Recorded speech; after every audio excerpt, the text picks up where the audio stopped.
To Election Night 2022 here in Oklahoma, and we have live team coverage here on Channel 9 as we are covering all the races tonight. The early numbers are coming in and 1% of precincts are reporting. Let's take a look at some of the really big races. Of course, the race for governor. Right now, really early, Joy Hoffmeister, the Democratic candidate, is in the lead with 53%. Governor Kevin Stitt, the incumbent, right now at 45%. But again, this is very early on in the night. Kevin Stitt would like to have a second term.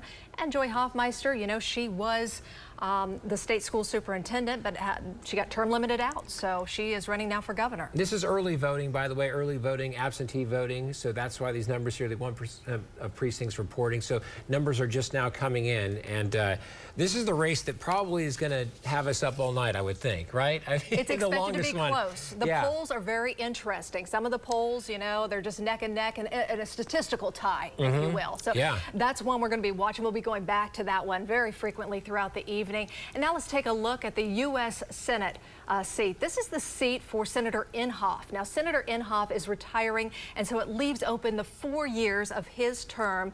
And this race, even though it's very early, the Associated Press has already declared a winner in it. Yeah, Markwayne Mullin, the winner. I know you see the numbers there. You say, hey, it looks really close right now, but the AP, according to exit polling and all the data that they have through the years, they are ready to call this race. In fact, this race was called at about 7:05 tonight. Markwayne Mullin, the winner. So again, like you were saying, he's going to run for re-election in 4 years instead of 6. Exactly.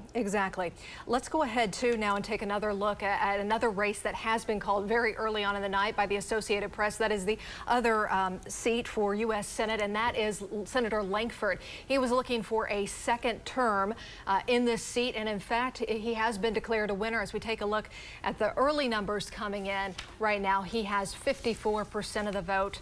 But the Associated Press feeling confident in their exit polling numbers that they went ahead and declared him a winner against Madison Horn. Yeah, the Democrat, a cybersecurity expert, someone who's made a career in the cybersecurity world, and so she took a shot at politics here and actually had a pretty good campaign making it through the primary. But James Lankford, very popular in Washington, as you heard Alex mention, you heard Scott mention as well. So. We're covering some of the other big races too. If we can throw up some of the other numbers, anything like the superintendent of public instruction, that's a big one that we're watching. Ryan Walters against Gina Nelson. There's a look at the numbers there very early on. Gina Nelson with 53% of the vote. Ryan Walters very close with 47%. And I take back what I said about the governor's race. I think this is the one.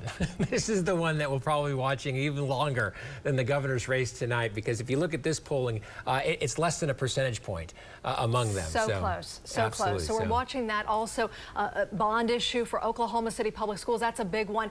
We're continuing our coverage right now on news9.com, on our News 9 Facebook page, on digital, wherever you can get us on digital. We're going to continue our coverage live with our political analysts all the way through 10 o'clock. And we'll have more cut-ins throughout the night, so stay with News 9 and flip over to news9.com to catch more continuous coverage. See you there.